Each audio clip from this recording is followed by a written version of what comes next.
Good morning.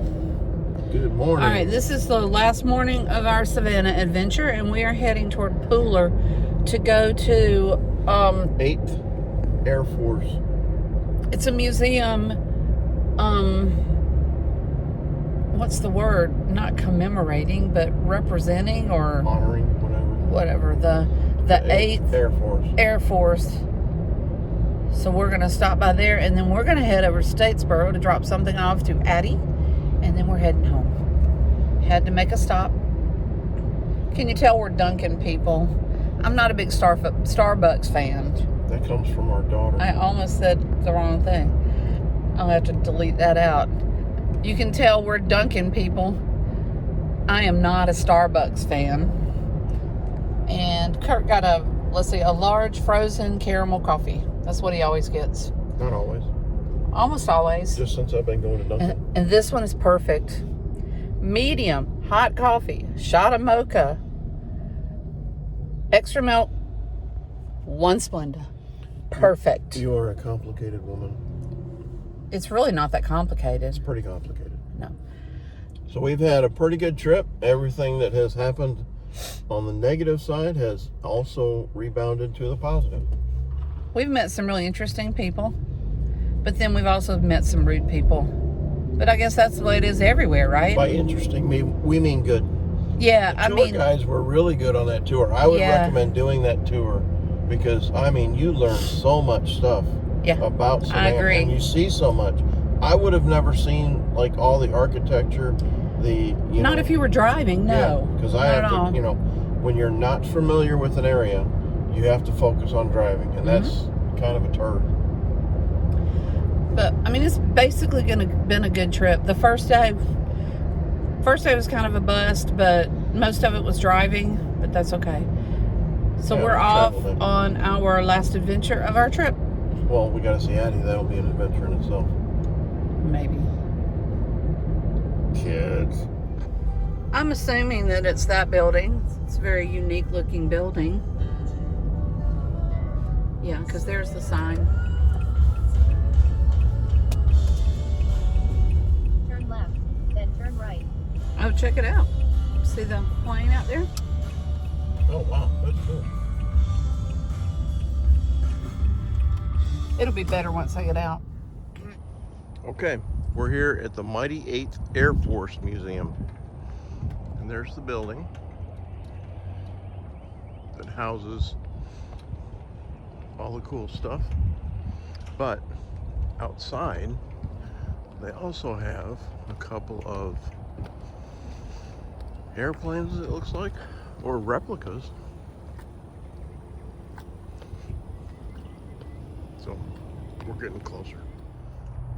Okay, here's the McDonnell F-4C Phantom. A masterpiece of engineering, the F-4 was originally designed for use onboard Navy aircraft carriers.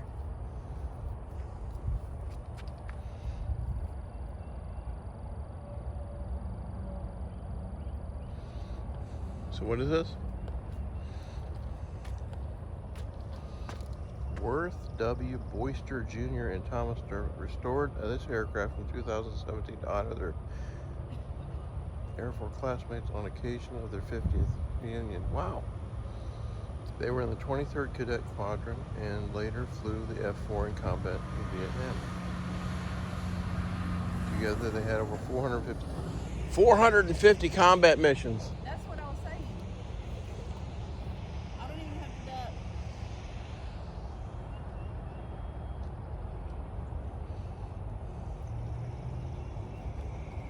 Man, look at all the patches they made.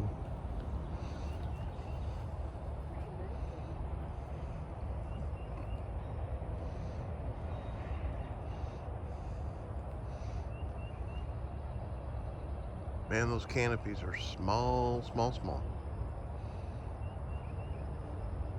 That is cool. Okay, this is the big 17A.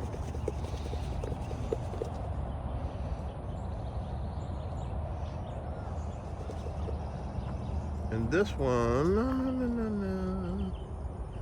I'm trying to see when they restored it.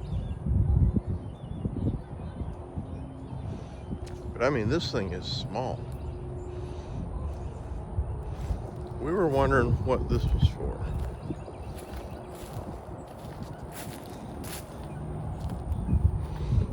What is this for? But I mean, this thing was just small and maneuverable. Crazy, crazy, crazy, crazy.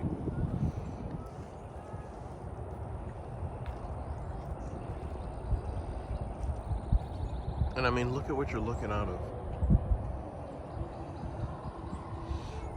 You got a camera, 2 gun ports, 3 gun ports. Crazy.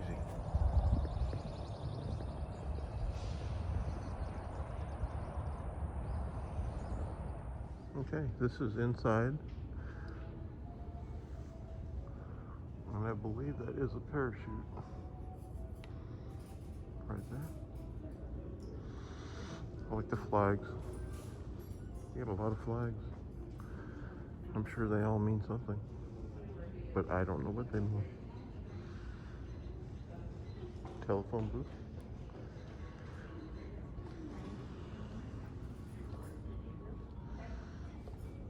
Jimmy Stewart.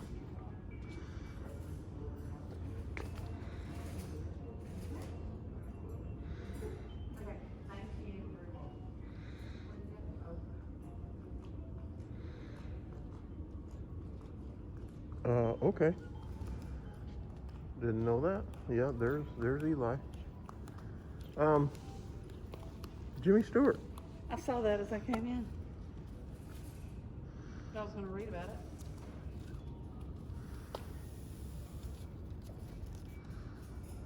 Crazy.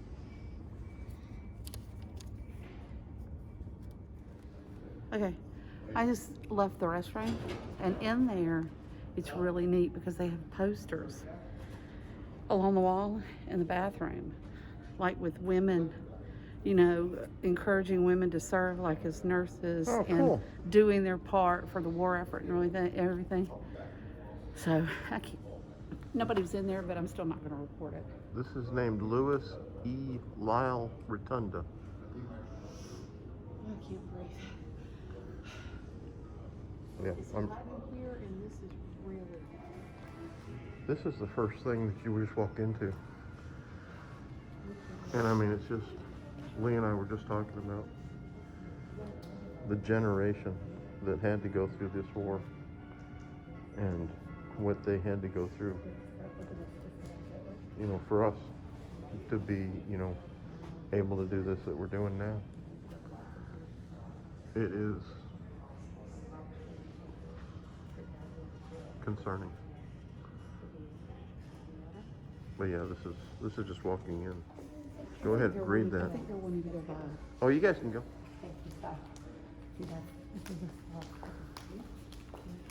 I was saying, this gives me the creeps reading this. In the presence of this blood banner, which represents our Fuhrer, I swear to devote all my energies and my strength to the savior of our country, Adolf Hitler. I'm willing to give up my life for him, so help me God. That's Hitler Youth Oath. Yeah. Wow. Crazy. In 1942, when we arrived in England, we had to build approximately 100 airfields. Now, if you look at the floors, the representation of the tarmac, you can see the different dark spots and so forth, representing oil spillage and etc. Now, if you look at this, sometimes whenever we would get to England, we would take over a British airfield. If we took over a British airfield, we had to reinforce the runways, lengthen the runways, so that they would support our heavy bombers. Now this right here is a picture of a British airfield at Molesworth, England. Now Molesworth is still an active Air Force base today, and from what I understand, by several British people coming through, it is a very secure base. Now, if you look at this, you will see that there's only one thing wrong. You have bombers and you have fighters. Bombers and fighters were never stationed at the same airfield at any time. They were always separated. Can I please get y'all to move around this way just a little bit? This B-17, that kind of has a story of its own. I like to say it has just a little bit of humor. It has a tragedy, and it has a miracle. The pilot of that aircraft, or let me say this, that aircraft was shot down on its 5th mission over France while trying to bomb a submarine base. The pilot of that aircraft worked for Kellogg's Corn Flakes. When he was ferrying the aircraft to England, he got special permission to stop off at Battle Creek and have the artist of Kellogg's paint his logo on his aircraft. And if you look, you will see that there's a 1,000-pound bomb falling. And writing on that bomb is snap, crackle, and pop. That's the humor part. The tragedy part was, when the aircraft was hit by flak, 7 men were killed. Now, flak hit the aircraft originally right in this area here. You had 7 were killed, you had 2 that were able to bail out, and they became prisoners of war. Your ball turret gunner, he has to be a very small individual, 5'6", 5'7", maybe 5'8", if he only weighed 135 to 140 pounds. That area is so small until he has to sit in the fetal position, and he cannot wear a parachute. He has to leave his parachute up in this portion of the aircraft. On this day, that the aircraft was hit by flak, the ball turret gunner's name was Alan McGee. He also was hit by a very small amount of flak. He climbed out, went to put his parachute on, and his parachute was just riddled with holes. At this time, he prayed to the Almighty. He said, I'm 21 years old and I know nothing of life. I would like to learn something of life. He headed up to the front of the aircraft. Now, this is my opinion for him going that way, was that I think that he was hoping that he could see someone and he could hook tandem to and bail out of the aircraft. If someone was dead, he would use their parachute and bail out of the aircraft. When he got right along in this area here, flak again hit this wing, turned the aircraft on the side, and Alan McGee fell out of the Bombay doors at 22,000 foot. That's a little over 4 miles. Now he is plummeting to Earth at a rate of around 120 miles per hour gravity. Of course, the air is so thin, the lack of oxygen, he passes out. He lands on the roof of the Sangria Railroad Station. The roof of this railroad station is made of glass, the old-timey skylight. He crashes through. Now he's hanging up in the rafters. The Germans see him, they think he's dead, and they just leave him there for about approximately 7 to 8 hours, several hours. When they go to retrieve the body, they find that Alan McGee is still alive. He has approximately 28 broken bones. He has internal injuries. All of his teeth are shattered, and his arm is practically severed off. They take him to a local field German hospital. The German doctor there does not speak English, but there is a member of his staff that does. So that staff member says, you tell him that he is the enemy, but I am a doctor first and a German soldier second. I'm going to do my best to heal him. Alan McGee stayed in the hospital for several months. When he got well enough, he was then sent to a prisoner of war camp, where he stayed until the end of the war. When the war was over, he came back to the United States. Now, why he did this, I have no earthly idea. There's no way that the thought would ever enter my mind. But he got his twin-engine commercial pilot's license. He worked with 3 different airline companies and died at the age of 84 years old of a stroke. Married couple. You married? Yes. Come with me. Sir, I want you to stand right over here, sir. Ma'am, I want you to follow me. May I ask how long you've been married? 25 years. Okay. I want you to stand right here. I want you to turn around and look at that airplane. Tell me what direction is it going? Home. That direction. Sir, what direction is that airplane going? Said it was Germany. Well, That's you all I know know. what direction? Germany. Oh, going for her. Man. How many years? You should know by now the husband is always right. Follow me. That's Germany. That's the only direction that. I want you to turn around and look and tell everybody what direction that airplane's going.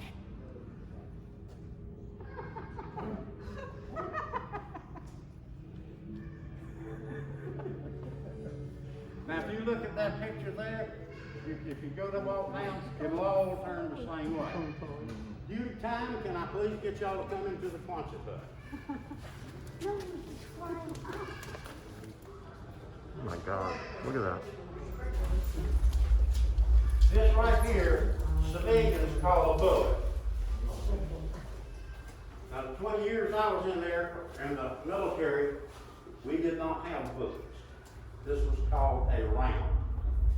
This is an M1 carbine round that our infantry used during World War II. This right here, our aircraft, we fired this round at the Germans. Our infantry fired this round at the Germans. And we still use this round today.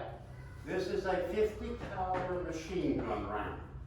Now, you're going to hear the word Luftwaffe a lot. Luftwaffe means German Air Force. The Luftwaffe, their airplanes fired this round at us. Now, they also have an aircraft, well, I consider one of the best aircraft the Germans had until they developed the jet, was the ME-109. We have a ME-109 hanging in the air between B-17 and the nose of the B-24. If you walk around and you look in the front of the propeller, you'll see a hole. And that aircraft fired this at us. Remember me. Now, I have been told by members of the Air Force that A-10s today still use this round to fire tanks, to fuel tanks.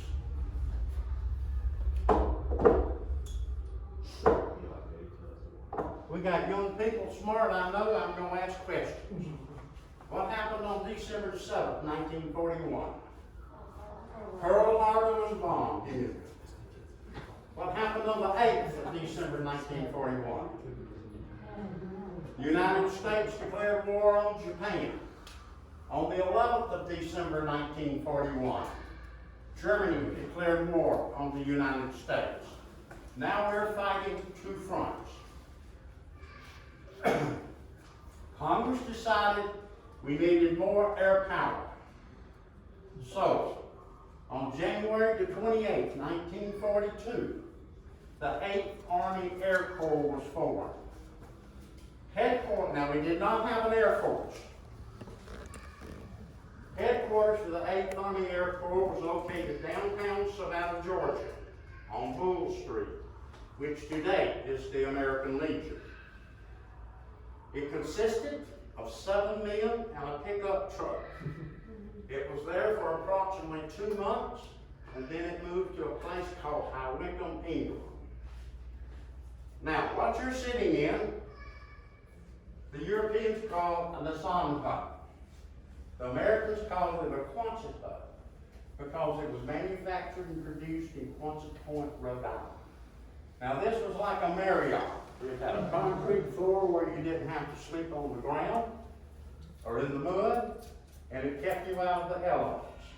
unlike what the Army was issued. The Army was issued a tent that they guaranteed would not leak unless it rained. Now, a Quonset hut this size would take about 2.5 hours to construct. It would hold approximately 12 men very comfortably. Quonset huts could be used for billeting, they could be used for dining facilities, they could be used for workshops, and even latrines. Now, there was a problem with them. As you can see, they're made out of corrugated tin. Now, if you're living in the South in one of these, and I'm going to say Savannah, where the temperature is anywhere from 90 to 98 to 100 degrees, and they have no insulation, it's probably going to be 105 and 110 in here. So the 8th Army commanders, they got together, they got to say, now man, we got a problem down south. Said, boy, it is rough down there. Said, them poor boys, says, it's so hot at night, they can't sleep. And says, when they get up in the morning, they said, they're burning tired, they can't do the work, and we got to do something about it, and they did. Every Quonset hut in the South was issued one each oscillating fan. Up north, they were issued one pot-bellied stove that burned coal, kept people warm. And by the way, coal was rationed, and the stove would normally be in the center of the room here.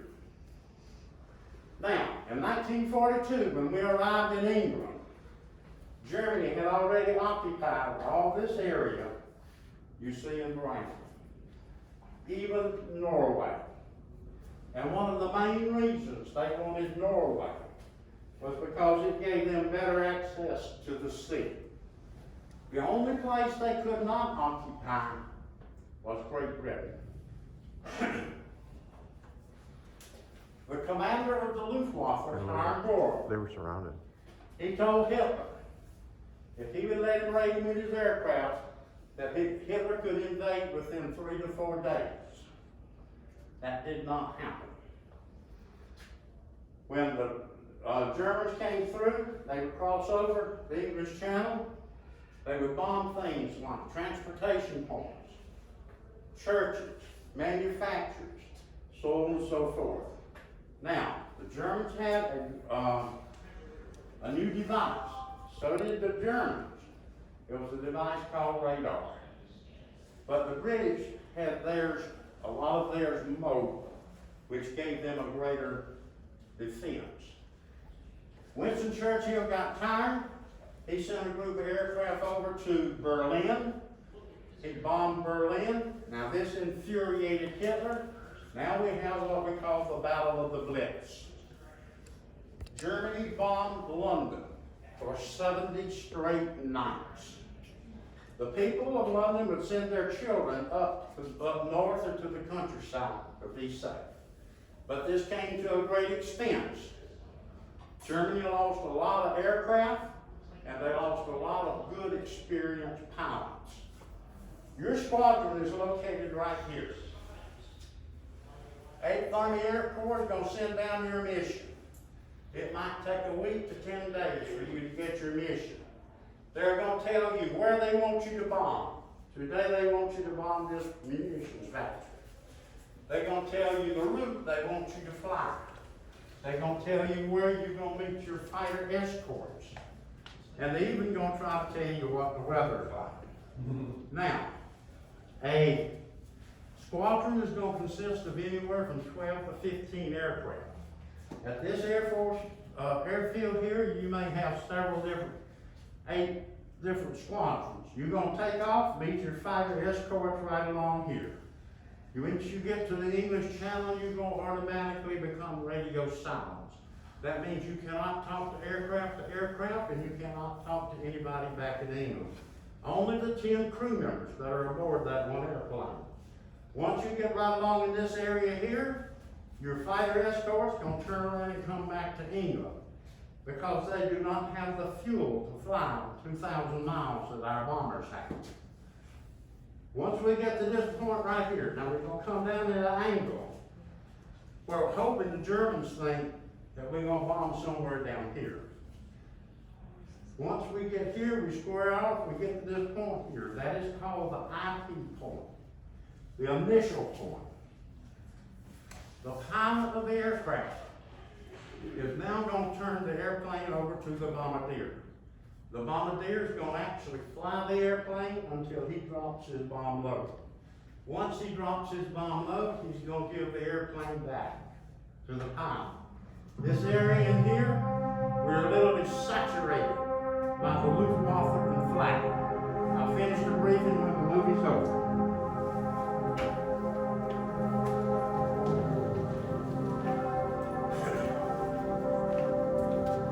Sir, and I'm going I've never seen anything like it. pictures of the film, grandfather, and that picture.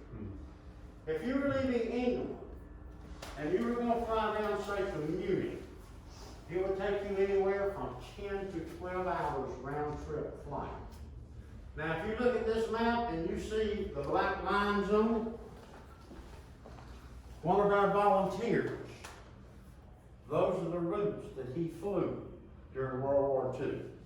He is 96 years old.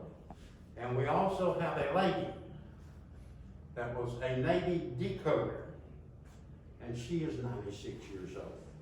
Can I please ask y'all to come into the next room? We're going to talk about the unsung hero. And I apologize for the chair. England weather is very poor. It rains a lot. You have fog practically every morning. Sometimes the cloud coverage is anywhere from 5,000 to 8,000 foot thick. And I can promise you, I was in England in July, and I thought I was going to freeze to death at night. It is quite chilly. Does anybody disagree with me? If not, when we built our 100 airfields, we built very, very few hangars. And if an aircraft was in a hangar, it was normally being cannibalized. So that meant our flyable aircraft had to be parked out on the tarmac. The maintenance personnel that worked on it, they had to work 8, 12, 24 hours. Their mission was to get that airplane back in the air as soon as possible. The average age of a maintenance man was 18 to 19 years old. Now, it took 10 men to crew one airplane. You had 4 officers and 6 non-commissioned officers. The average age of an officer was 21 to 22 years old. The average age of a non-commissioned officer was approximately 19 and a half. Now, this is very, very important. In 1942, 43, and parts of 44, once a flight crew flew 25 missions, they got to come back to the United States, where your maintenance personnel, they had to stay until the duration of the war. If you count the 10 members of the flight crew and all the maintenance personnel that took to get that airplane in the air, it took a total of 36 people. And here comes the captain, and he's going to explain to you the duties of a maintenance man. Okay, so here you are. Well, you just completed your flight briefing, and you were minutes away from flying your mission. But before these planes are ready to start up and take off on that long haul to Germany, there's a lot of work that has to be done here on the ground. Take a look at this fine English weather. Rain, mud, plenty of it. It never slows these guys down. You know, me and my flight crew, we get a lot of the glory these days. But behind every pilot is a team of mechanics and ground crew maintaining these planes. We rely on these guys and trust that they're taking care of these bombers to bring us home safe. One crew works on the same bomber every day, so they become pretty attached to it. And as far as they're concerned, this is their airplane, and they're just letting us borrow her to fly our mission. Yeah, just make sure you bring her back in one piece, all right? This may look like just another bomber to you, But to these guys, she's a live personality. And they take a lot of pride in maintaining her. They do everything they can to make sure she's ready to go for the next mission. Their day starts the moment we return from a mission, and it doesn't end until those engines start up again the next morning. They work all night if they have to, and often do. And there's a lot to be done. Test controls, inspect landing gear, and most importantly, taking care of the engines. Not to mention repairing the damage from whatever mess I get her into during the flight. And unfortunately, I hardly ever bring her back without some kind of damage. Even just one flak shell can cause serious damage. If we're lucky to complete our 25 missions, she can expect to see plenty of engine changes, wing and window replacements, tire changes, and new sheet metal. And these guys never throw anything away. Damaged planes are stripped for their parts. Then, when early morning comes, they start with a whole new list of jobs. Polishing the plexiglass, fueling the planes, loading the bombs and ammo, warming the engines, doing pre-flight inspections with the flight crew. Then, before the sun comes up, it's time to start the engines.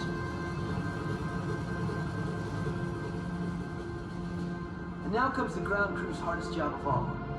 They hand their airplane over to me and my flight crew. And they watch her take off.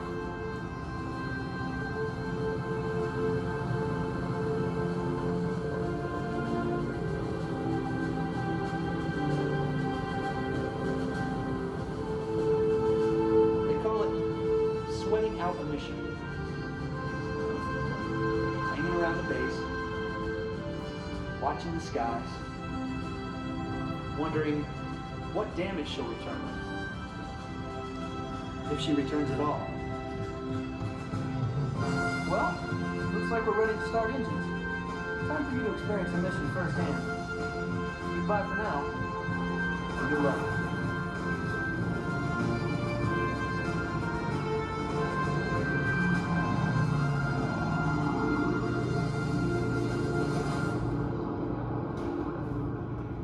If you look right here, this is a 1,000-pound bomb that we dropped over France and Germany. I'm going to invite y'all to please come into the next theater. Be advised, there's going to be some bright flashing lights, loud noise, and you're probably going to feel some vibration.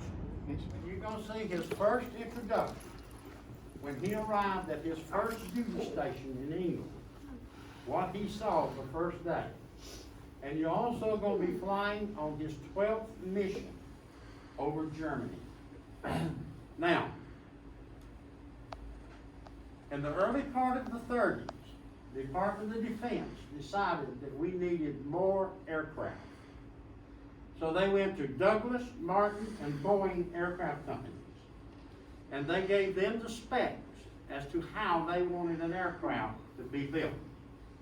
First of all, they wanted an aircraft that could fly at least 30,000 foot.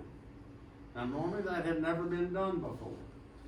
The highest we could normally fly was 10,000 foot for a period of 30 minutes.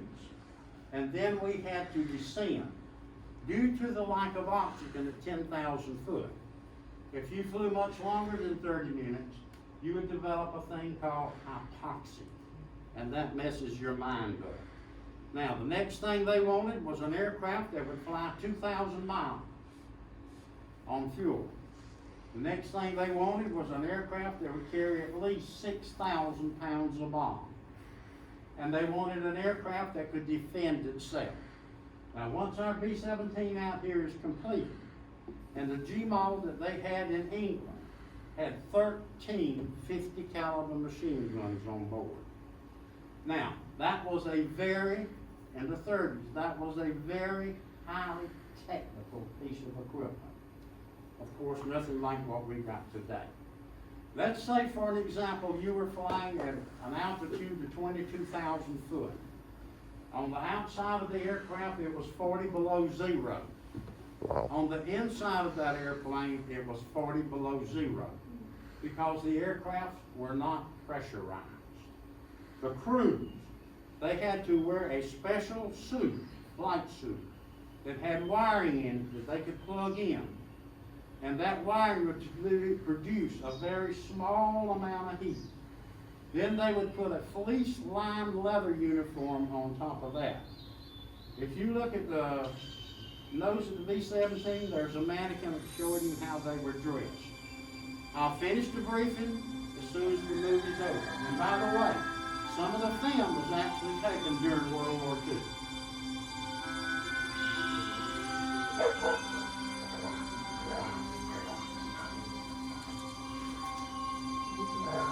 Ever since I can remember, I've always had this fear of heights.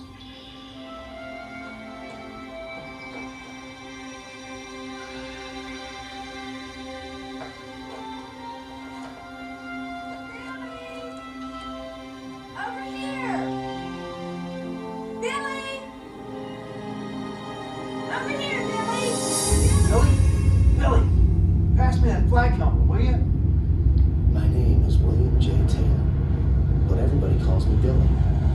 Heck, some of the guys don't even know my last name. I hold the exalted rank of Tech Sergeant, and I'm the engineer turned gunner at this here flying fortress. The B-17 may be a big old bomber, but I think she's the prettiest airplane in the sky. Co-pilot to crew. We're passing 10,000 feet. Oxygen masks on and watch for B-17s out of the clouds. Funny how you come together as a crew. I mean, we don't pick one another. It's more like you're just sort of thrown together. But this is the best bunch of guys. 140. You on auto rich? Propellers at 2,300. That's 2,300. Oil pressure looks good. 75 pounds. Oil temperature okay. Hey, over there in the pilot seat is Jim Cohen. He's all business, but he sure can fly a tight formation. And that's what counts. Our co-pilot is Ralph Rizzuto. Gets a little excited, but he's a good guy. And he's sharp with the controls. Our bombardier is Hal Atkins. He's funny, smart, and 100% Brooklyn. Up front with Atkins is Eric Johnson, navigator. He's a farm kid like me, and steady as they come. Pilot crew. Last of the planes should be taking off now. 1 hour before formation. We're on our way. Engineer, take a look at that. 3 and 4. Any oil leaking? No, they both look clean. Damn, it's cold already. Must be 30 below out there. Damn, it's cold. Co-pilot to crew. Okay, then settle down. It's a long way to northern Germany. Here we go again. Another run to Deutschland. This is our 12th mission. Another 13, and we're back in the States. If we make it that far. Bombardier to crew. We're over the channel. Trying to test fire those guys. These flights can get rough. I'll never forget my first afternoon at the base. Planes were straggling in from that day's mission.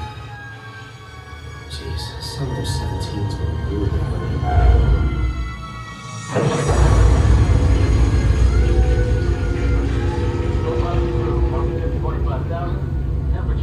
Okay, now we wait. It's the waiting that gets you. You go crazy if you don't keep yourself busy. Me, I check my oxygen, then my guns. But mainly, I keep an eye on the engines and the fuel. When you're up here, the other guys are counting on you.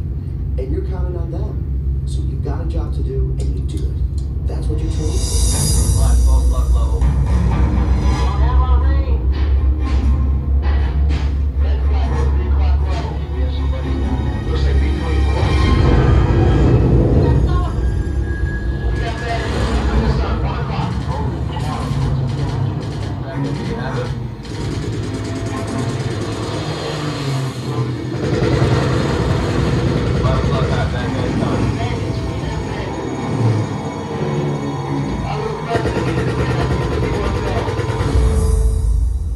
There's a 17 on fire, 4 o'clock low.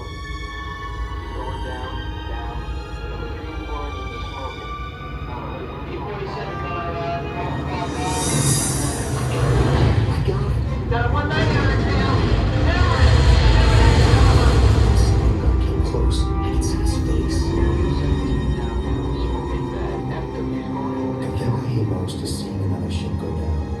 Maybe you know those guys, maybe you don't. But they're on our side. And next time, it could be your crew that buys the farm. Black below, lots of black. Set it up. Everything that we're back there. Someone's going down.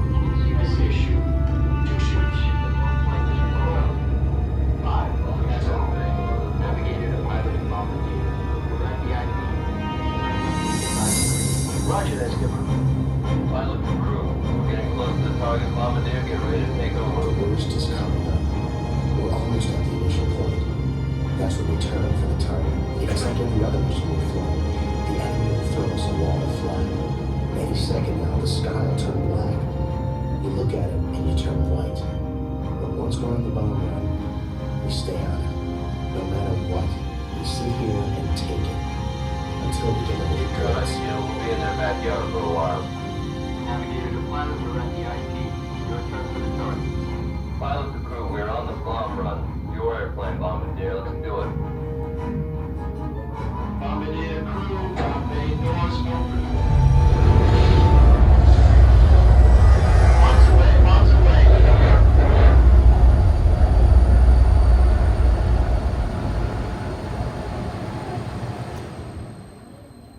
Pilot to Bombardier, did you hit the target? Hit the shot. Head on, head on.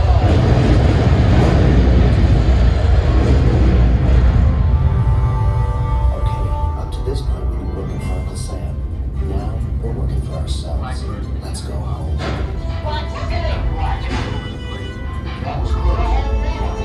ain't done crew. That's the chatter. Keep the intercom clean. Bombardier crew, let's get a damage report. Everybody check in. Yeah, okay. Right waist okay. Left waist okay. Radio okay. So far, we've been through 4 hours of deafening noise, numbing cold, lack of oxygen, and bastard shooting at Good us. job, sir. Thank you. But now we're on the downward slide. Now we just have to slug our way back to England. We got a wounded port over there. He's trailing smoke bad. Looks like she's got 2 engines out. She's a goner. Any shoots? Nothing yet. Now one. Coming around.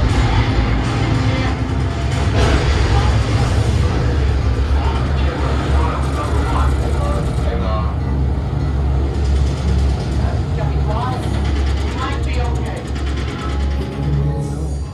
Sometimes you get a rough mission, sometimes it's a no run. No matter what though, you're gonna be scared. I don't care who you are. But we'll make it. We'll make it home. Yeah, we're the lucky ones. We'll make it home.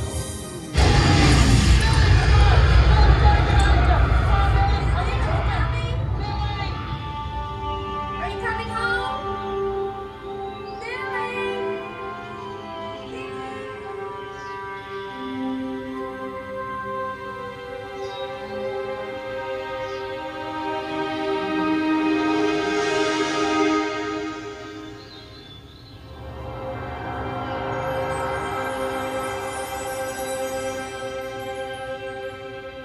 Okay, I'm gonna let you make up your own mind if we made it back home or not. As you saw on the screen, the 8th Army Air Corps had 26,000 casualties. That was more casualties than the Marines had in the 4-year invasion of the Pacific. We had 28,000 prisoners of war. That consisted of approximately 2/3 of the American prisoners of war. You heard me say in the first room that the 8th Army Air Corps started out with 7 men and a pickup truck. It ended up with 350,000 men. And a lot of them, or the most of them, were volunteers. Or I'm gonna say a lot of them were volunteers. Now, there were a total of 16 Army Air Corps during World War II. The 8th was the largest, and in my opinion, had the most continuous, dangerous mission. Now, the 8th Army Air Corps had let me say this first. You heard me say in the other room that once a flight crew flew 25 missions, they got to come back to the United States. The average flight before you were shot down on your 11th mission. Very few made 25 missions. Now, the 8th Air Corps had 4 major problems, hurdles they had to overcome. Number 1 was flak. We had more aircraft shot down by flak than we did the Luftwaffe. The next problem we had was the Luftwaffe. The next problem was weather. Now, if you're flying at an altitude of 20 to 25,000 foot, and the temperature's -0, you had a problem with frostbite. If your oxygen mask was leaking, the moisture from your nostrils would freeze inside that mask and you would suffocate. Another problem we had, sometimes we would have as many as 2,000 aircraft plus the British taken off a day. Sometimes those aircraft would be taken off every 30 seconds apart. 15% of our casualty rate was due to mid-air collisions. Now, the next problem we had was psychological. They called it shell shock back in World War II. We call it DPSD today. If a crew member felt that he had shell shock, he would not go to the flight surgeon because he knew the flight surgeon was going to ground him. And he felt if he was grounded, the other people would call him cowards. And he just continued on the best he could for as long as he could. Now, believe it or not, in 1942 and 1943, we were actually losing the war in the Pacific and in the Atlantic. Now, it was imperative that we gain control of the skies because Eisenhower could not move his troops into Normandy or France until we owned the skies. Now, to give you a prime example, in 1943, we had over 200 aircraft to depart to bomb 2 factories. One was a ball bearing plant, and the other one was an aircraft manufacturing plant. We had 60 aircraft shot down by Flak and the Luftwaffe. 60 aircraft relates to the loss of 600 men. Now, once we got back to England, we had to scrap approximately 100 more aircraft because they were shot up. Around December of 1943, we had a command change. General Jimmy Doolittle took command of the 8th Army Air Corps. His thoughts and theories on how to run the Air Corps was much different than his predecessor, General Erie. General Erie believed that if our aircraft was so heavily fortified and we flew in tank formations, we could protect ourselves, which we didn't, because we had no fighter escorts. Also, around January of 1944, we started receiving the P-51 Mustang. The P-51 Mustang with auxiliary fuel tanks can now fly the 2,000 miles that our bombers can fly.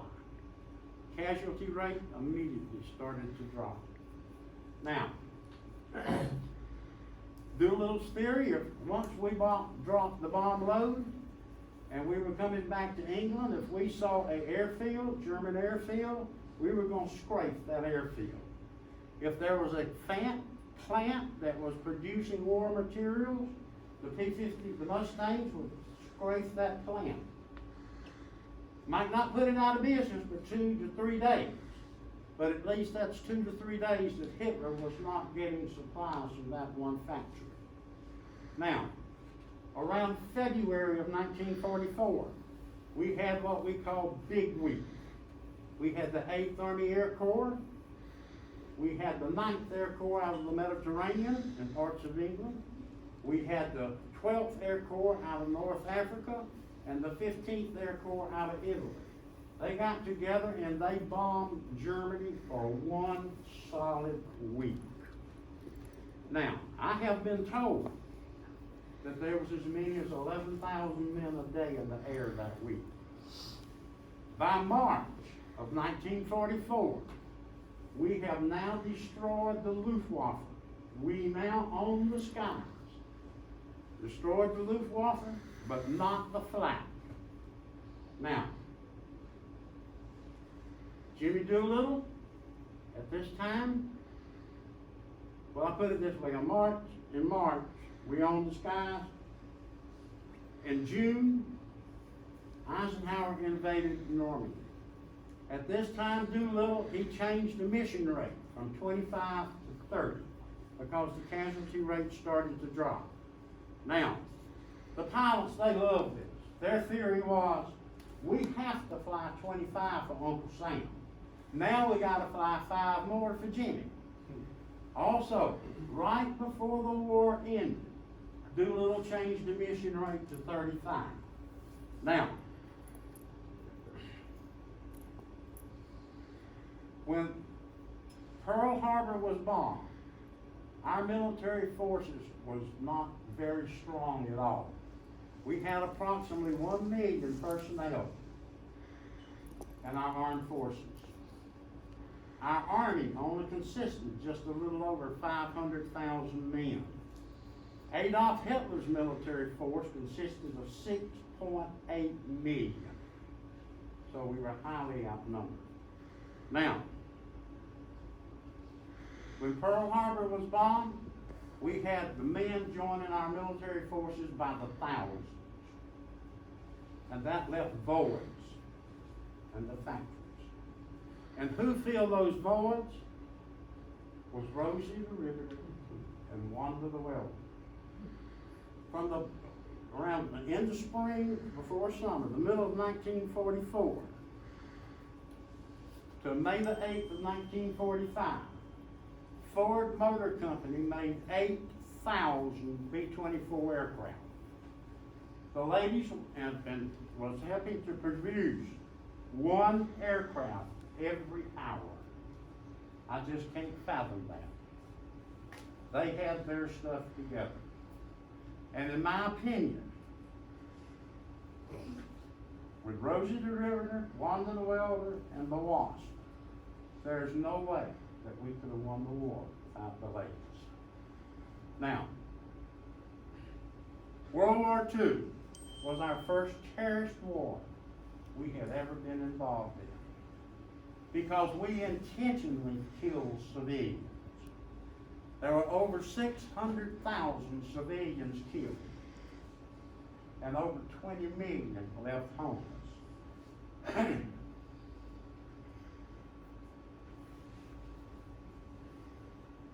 I'm sorry, I just had a senior moment. I was trying to think of something else and I lost where I'm at.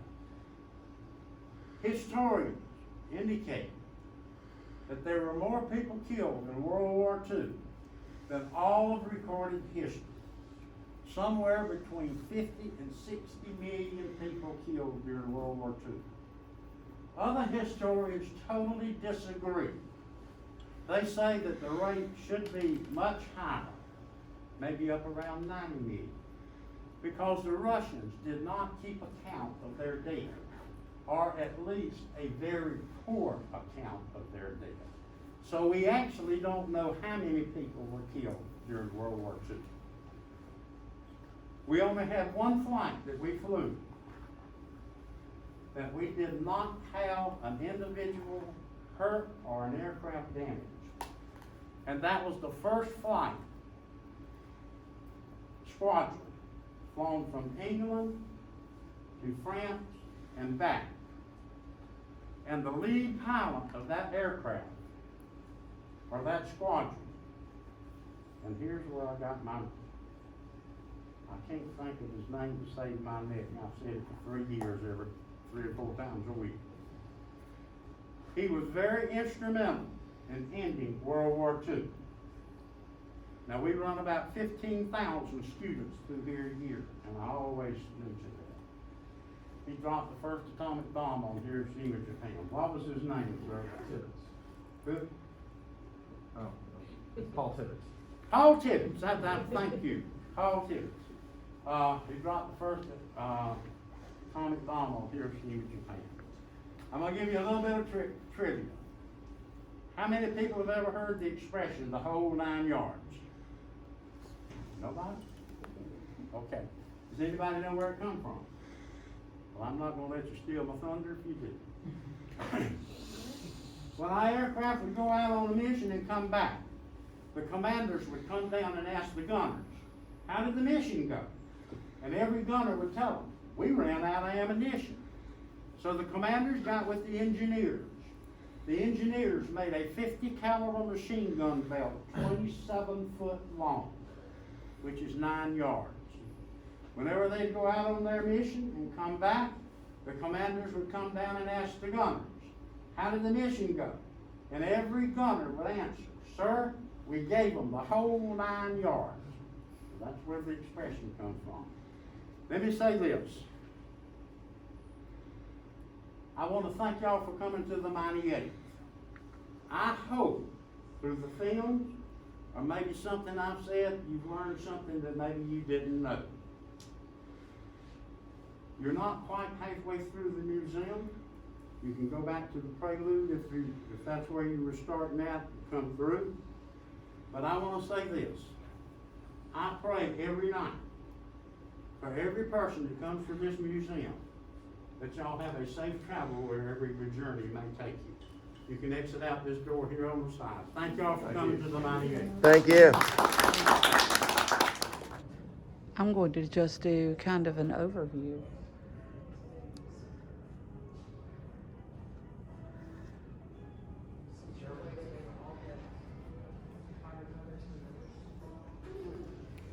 We went back to the beginning after we listened. Wow.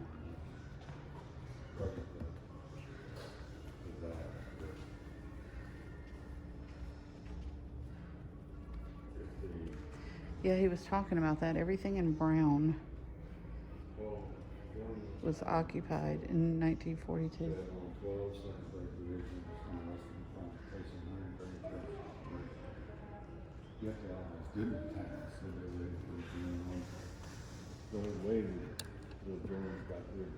Man, there are things everywhere, even way up top.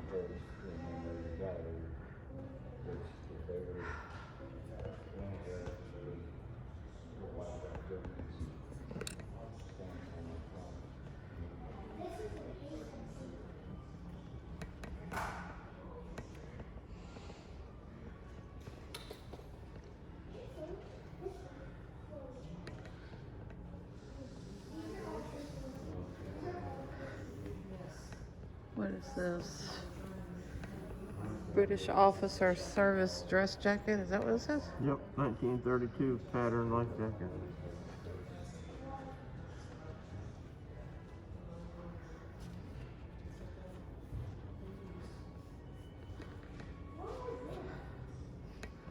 That's pretty powerful. Look at that. Look at these glasses. Defeat means slavery, starvation, death. Why are they shaped like that, I wonder? I don't know. I think it would mess with you. Well, I guess you get used to it. Crazy, look at this. Yeah. Oh, look at that. Oh my gosh. I mean, we think we have it bad wearing masks like we're having to do. Look at this.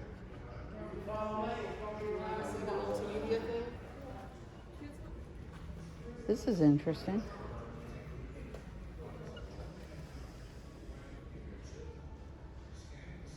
Corporal Arthur Parker cut this insignia from the tail section of, how do you pronounce that, Messerschmitt? Yeah.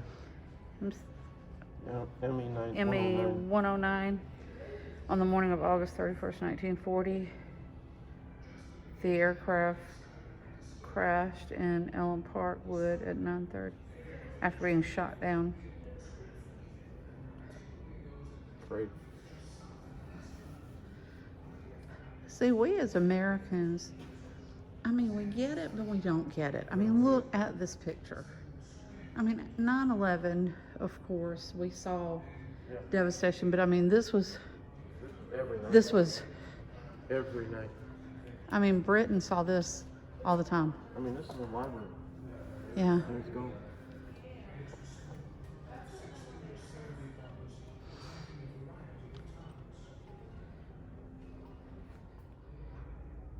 I'm pretty amazed that they have so much memorabilia.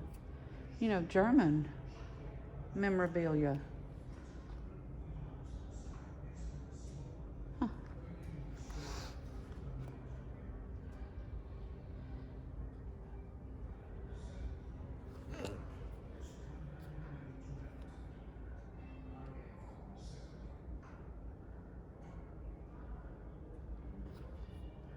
mean, this is what they were dealing with long before we ever got into it as Americans.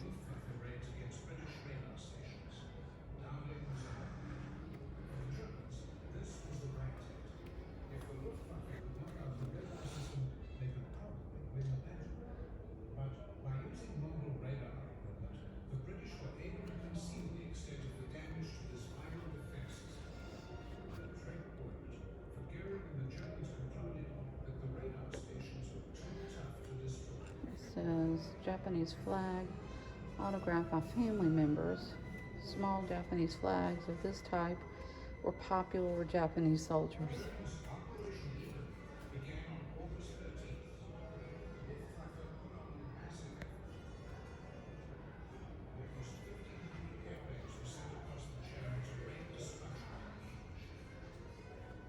This map shows Allies and Axis powers at the war's end.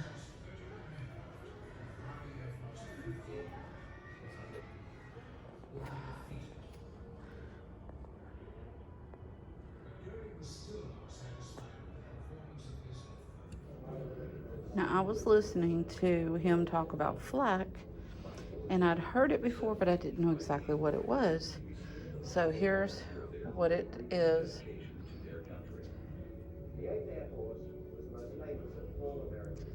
Okay, so that explains what flak is.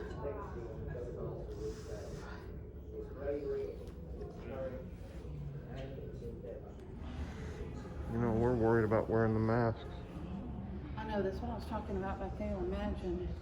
But having to wear these masks Yeah. every day. Gas mask. Gas masks. And that lady back there holding her baby underneath that just, Yeah. wow.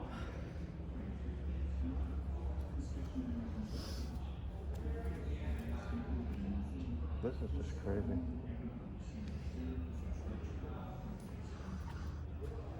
We have no idea what it's like to be in the war. Ooh.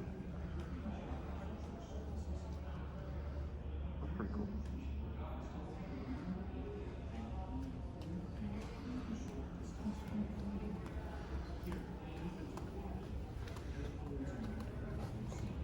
Oh, no, it says it's deactivated for your safety. So you can't look at, I mean, you can look at it, but you can't see. Transporting, loading, How it and works. arming arms was not an easy job. That's crazy. Unloading crews regularly Very well done. often in the fall with rain or snow. Yeah. The briefing room where the air crews received instructions for And each mission. this place, not just if you're interested in the 8th, but just in World War II in general. And This is Yeah. from the inside, as the crews were briefed on the day's mission. In a connected I mean, this plane is crazy. crews picked up their parachutes and other equipment before heading out to their I'm coming by. After each mission, flight crews returned to this building to be debriefed. Ooh, I like the Jeep. On days when the group was flying, It's small, isn't it? Yeah, and that's what it was saying. It was known as a it's a CT3 Pup. Lightweight Jeep. Yep. Wow, that's crazy. Fort Benning. It's not a Jeep. It's a Crosley. What? It's a Crosley, not a Jeep.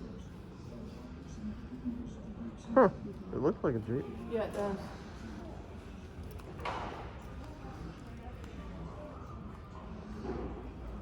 Yeah, this is just a lot of information. But a lot of what he was saying is just kind of reiterated in here, Mm-hmm. which is Yeah, good. because It's he a was lot of saying information. the missions, you know, where they flew and all that was pretty much the same, and the routes that they took.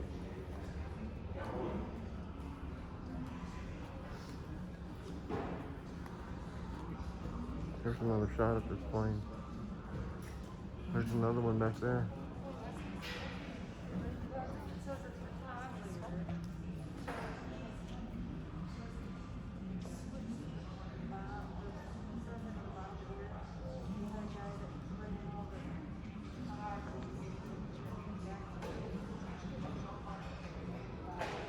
And then this is what you had to wear every time you went up.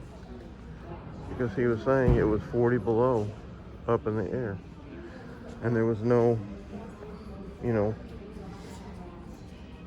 there was no heat and air conditioning in the plane. So you had to wear all of this to just fly in the plane. Because it was 40 below up in the skies.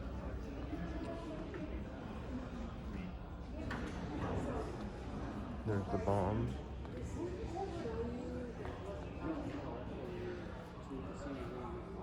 Okay, is SQ Squadron? Would that be what that would?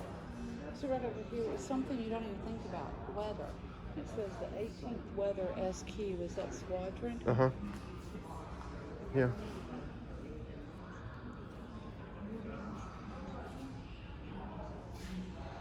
Did you see all the stuff they gotta wear?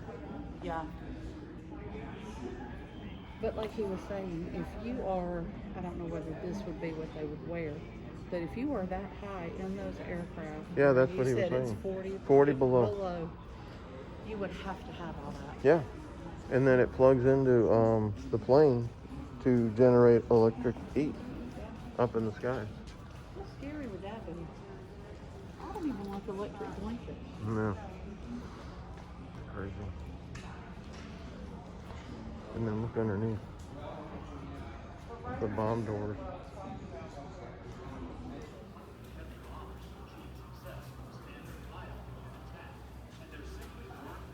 This is where they work on all the restoration. Restoration area. Yep. This is the restoration area. Where they work on getting things out. I didn't even see that little Spitfire thing. Before the real attack, Air Force practice low-level formation. There's another plane. And then this is the back of the bomber. Where the guy would sit in the erect back of the plane.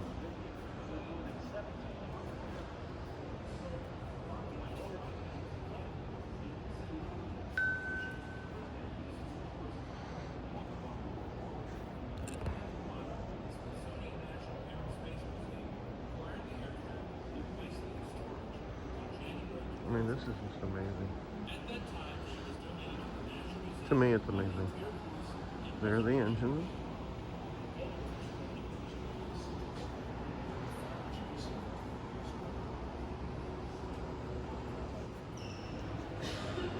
Here's a Jeep. I like how the axe and the shovel, you really don't even see it because it's, you know, locked out. You got four-wheel drive, manual transmission. So there's right over here. It says fighting scenes over there. Ford B-20E Liberator is what this is called. And this is the nose of the airplane.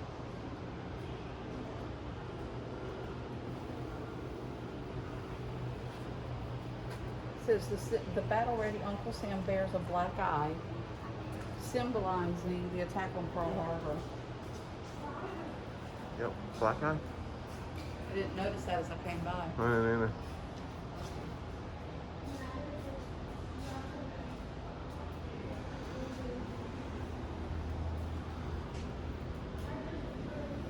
Yep, that looks real comfortable.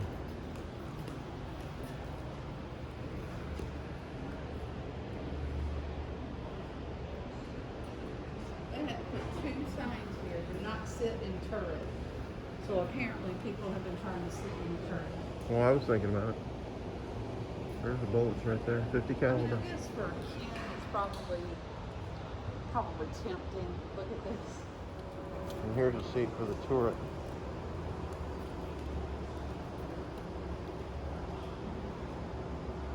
I'm gonna try to sit in it. Not. We came outside to this area. It looks like it's a memorial area because they've got plaques and stones all over the place. I'm probably not going to concentrate too much on it because it's too much to read. But if you had family, you know, in any of these, you could come here and find their names.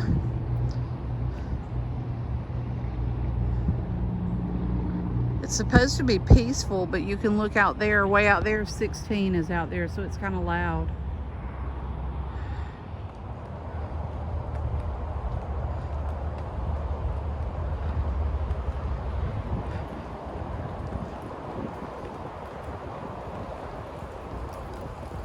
Oh, it feels good out here.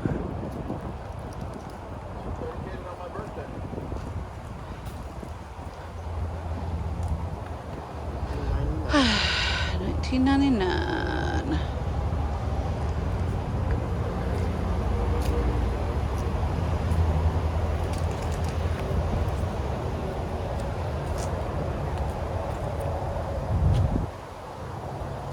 That's hard to read.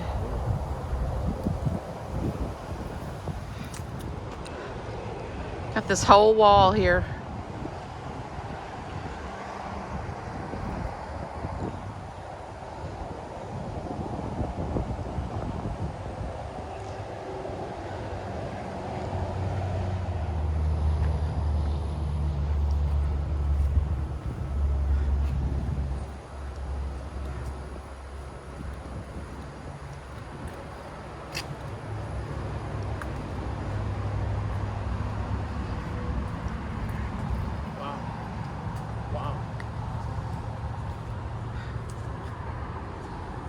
That keeps going right over there.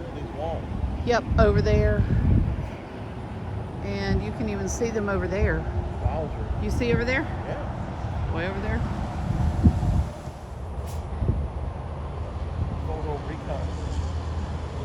More and more. The eyes of the mighty 8th Air Force. I mean, it just keeps going and going. There's some on the other side too. You got the water feature here, and it just keeps going and going. I wonder if it's supposed to be like the Washington D.C. reflecting pool. Maybe a reflecting pool, like.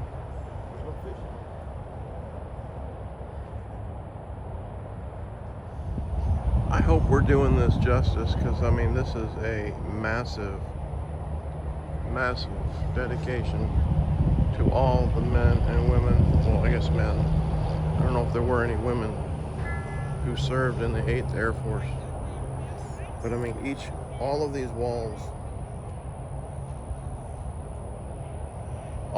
walls have a dedication to somebody or a squadron.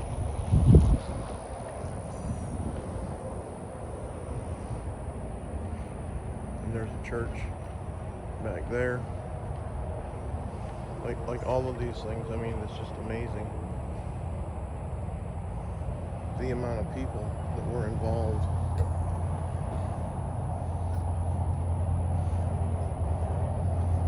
In the war that you don't think about, you know, it's a shame that we don't remember this better. And I know it was a long time ago, but if we don't remember, we are probably bound to repeat it. Flag. Just beautiful.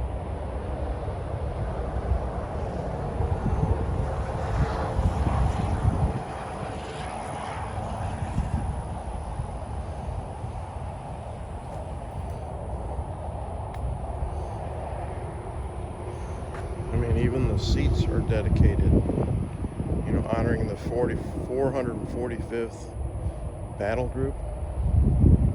Always up and flying, let no man be forgotten. And you really don't think about, you know, just the flying crew of 10, but then you got a ground crew. When the flying crew come back, the ground crew take over and go through the plane and get it ready for the next mission. So I thought that was pretty amazing.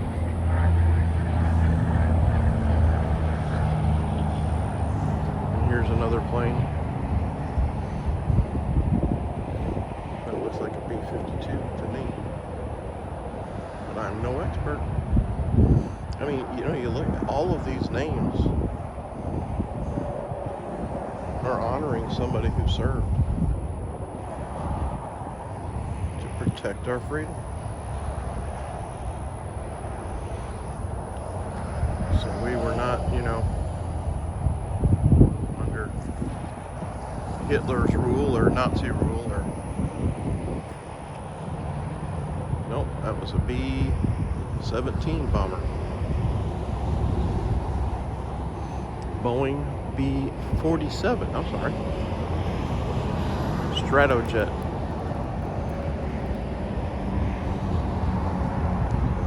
I mean, wow, how much fuel do those things carry? They can go 2,000 miles on a mission. It's just crazy.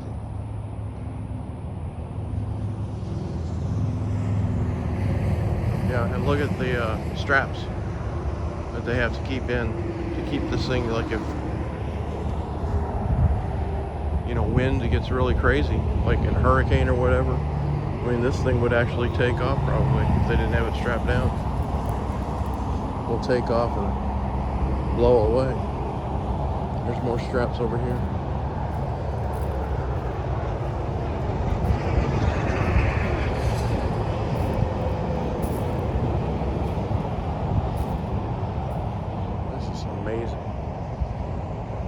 Amazing, amazing, amazing.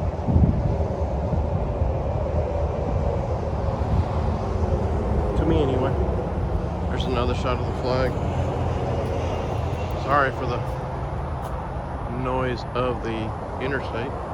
That's I-95, by the way. I believe, yeah, it is.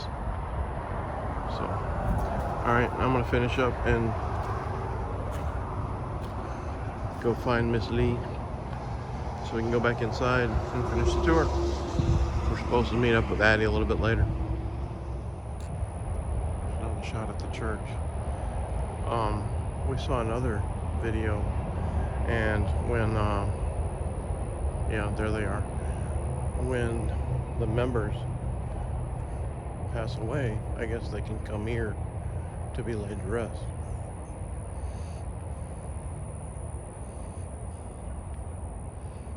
I'll head over there. Okay, this is an area that I guess they can come to be interned after they pass. And a couple of them have both, you know, husband and wife can, you know, come here and share eternity. I'm trying not to show any names to honor them.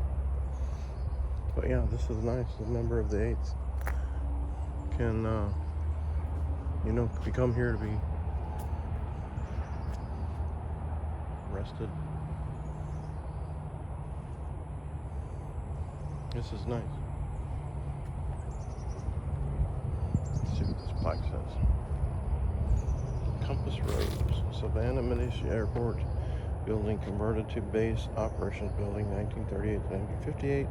Conversion of the Savannah Municipal Airport to military use began in August 1940, becoming Hunter Field in 1942. From here, the 8th Air Force prepared to move to England between March 43 and VE Day. 70,000 airmen walked over this compass rose on their way to fly 9,000 aircraft overseas to combat. Created by WPA artisans in 1938, this compass rose formed the center point of the terrazzo floor of the base operations building. Wow. So this was actually an Air Force base.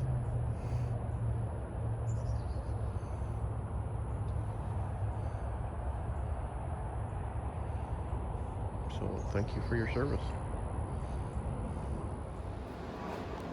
These are the people that actually restored this airplane. We're back inside now.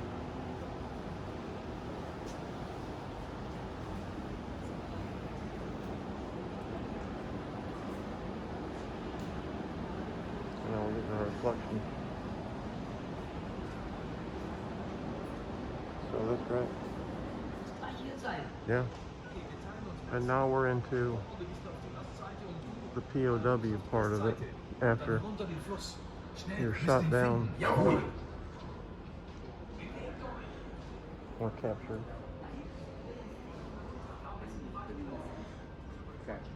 Upside down in the escape hatch. They put time back into space. Allies that were captured did not have it as good as Germans. Oh yeah. And other Axis power had it.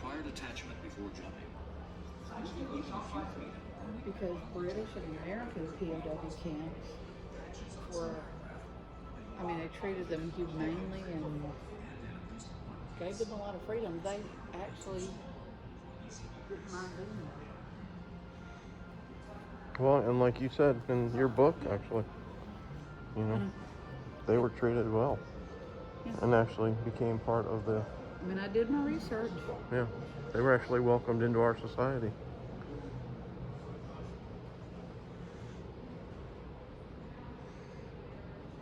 Why does this guy have radios? Why does he have what? Oh wow! Why does he have, what did you say, radio? Yeah, look at. Stalag Luft 3 center compound had a secret radio purloined from the camp main infantry. Infirmary. I can't read it and video. I know. Wow, that's crazy. Germans never found this radio in center compound. I can't see. They had access to BBC radio broadcasts. Yeah, the lights. Crazy. Hard time seeing it. The lights on. Crazy, crazy, crazy.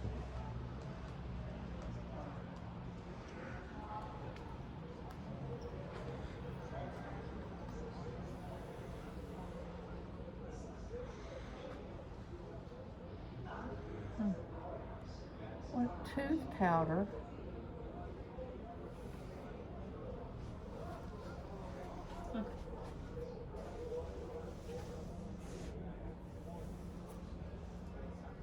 Yikes.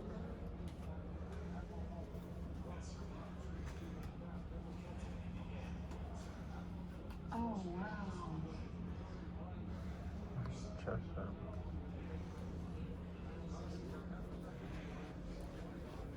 Look at this. Drawings? Yes, look at that. This is the drawings of their barracks, it looked like. Does it say who did these? These are amazing. It's right here. I actually signed it. I can't see what it is. These are amazing. January 14, 1945. I think his name was Craigie. Craigie's Cosmos. Crazy.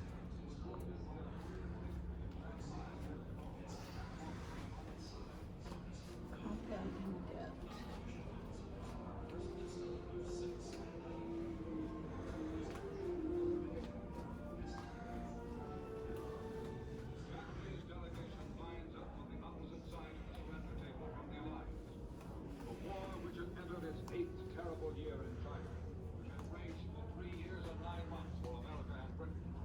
Oh, well, look at that newspaper. That is pretty interesting how they did that. I've never seen anything like that on a newspaper before. Yeah. That's on the Missouri, I think.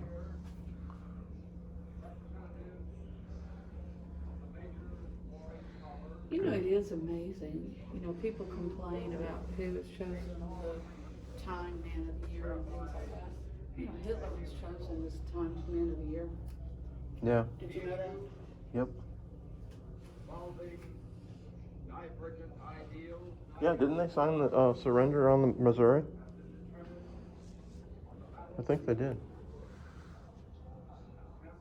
I believe so.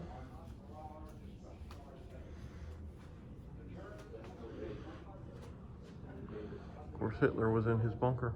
There's an actual newspaper, Beth. Oh, there's another one.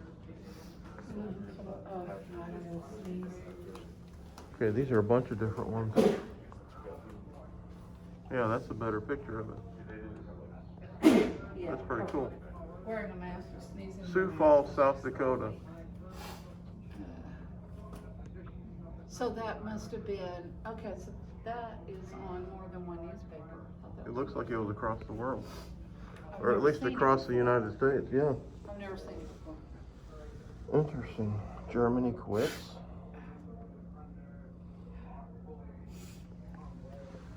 There's Stars and Stripes. Calls for peace.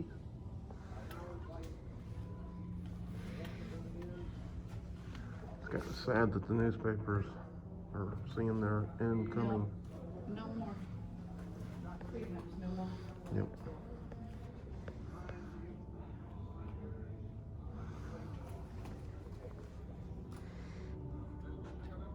Oh, this is in England. American Military Cemetery and Memorial.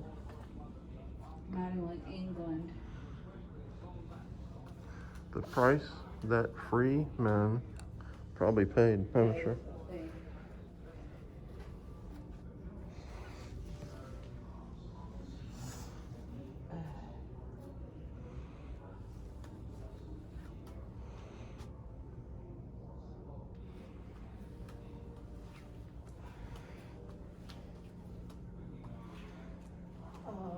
Coffee. Wow.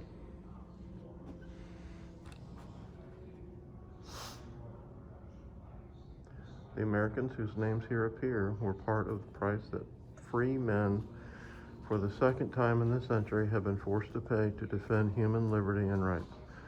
All who shall hereafter live in freedom will be here reminded that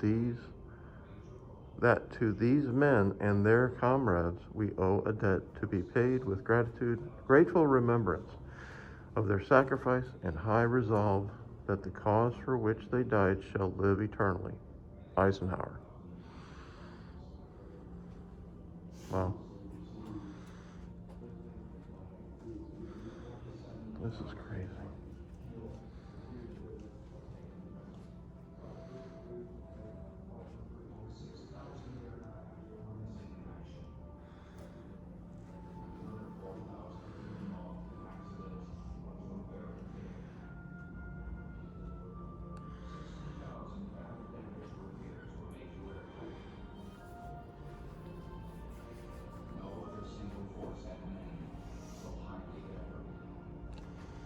What a toolkit.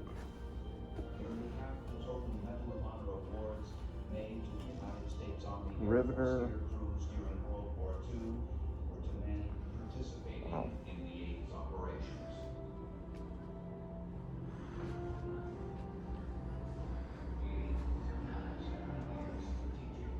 Okay, which way do you go? Okay, this is a theater.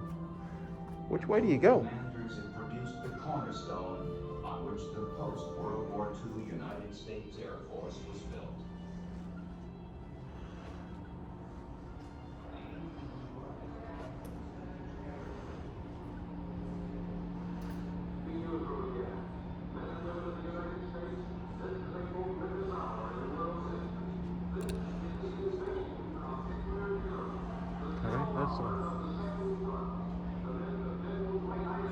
That's an airplane wing.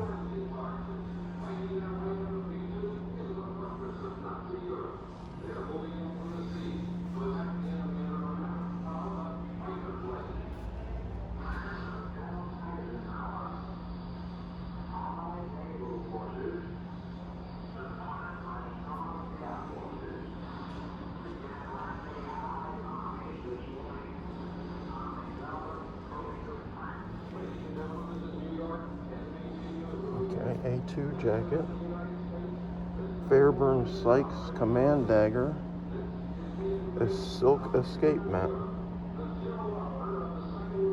Wow.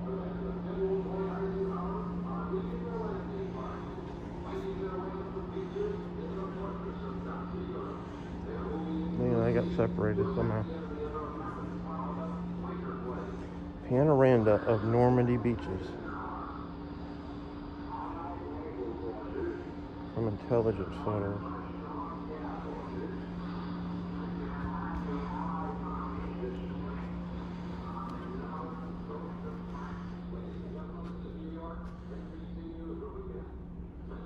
This just goes on and on and on. Alright, let me go see if I can finally. And did dispatch 3,000 Okay. bombers and fighters on a day's operations, sending Look at this guy's more than jacket. 1,000 young Americans to do battle in the enemy's airspace. Wouldn't be wearable to wear it now. And these boots right here are the actual boots that Carl Hayes wore. And I mean, you're talking almost 100 years old. They were English made and they could take the tops off or removable. So if they were, you know, bailed out or whatever, they could actually blend in better because they were just regular shoes once you took the tops off. The main objective was to destroy the Nazis' war-making. Yeah, I'm just blown away. His munitions factories, his oil supplies, and the transportation systems that fed his armies. The concept of strategic bombing with the great I mean, all these jackets and everything are almost 100 years old and worn. It was a bloody business. The enemy's defenses were formidable. In the early days of the campaign, when the bombers battled their way to This guy, Tom Edwards, through 35 missions. 35 missions. Crazy, crazy, crazy.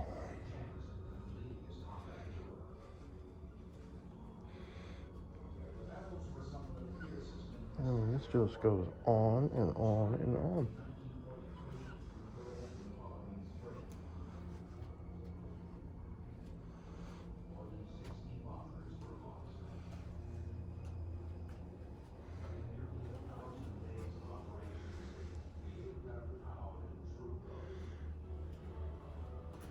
Man, I like these jackets. I mean, they actually put their names on them and stuff. There's another section. Yeah, it's the way I went that way by mistake.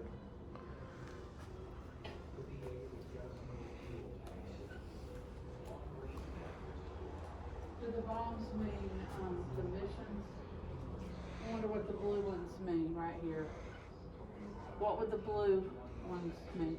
I don't know. So are these the missions, bombing missions? No, those are actually, yeah, maybe. But I wonder what the blue ones are. I don't know. Man, look how small. In June 1944, Mr. Falk became first pilot and crew and was assigned to a B-17 named Lay or Bus. His missions as pilot of Lay or Bus included 21 June 44 shuttle bombing missions against the synthetic oil refinery of Rawland and missions against Schweinfurt.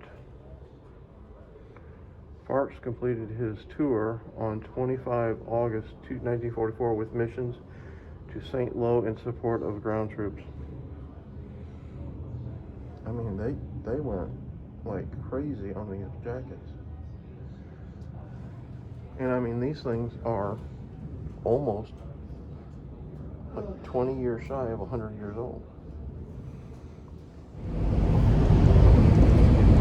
All right, we just left the museum and whoa, this road is bouncy. We probably have over 2 hours of footage. So what we're going to do, this one that goes on our weekly vlog is going to be short. I'm just going to hit the highlights. Yep. But Kurt's got a channel and he's talking about breaking it down into several and putting it on his channel, and I'll make sure that I'll link it. So that way, if you want to watch the guy's whole speech, he was very interesting and very informative. Very informative. I mean, it's, you know, a lot of things that we have forgotten that really or never knew. I never knew a lot of it. We can't be forgetting what we had to go through as a country to get to where we are. It gives us the right to, complain about the way things are.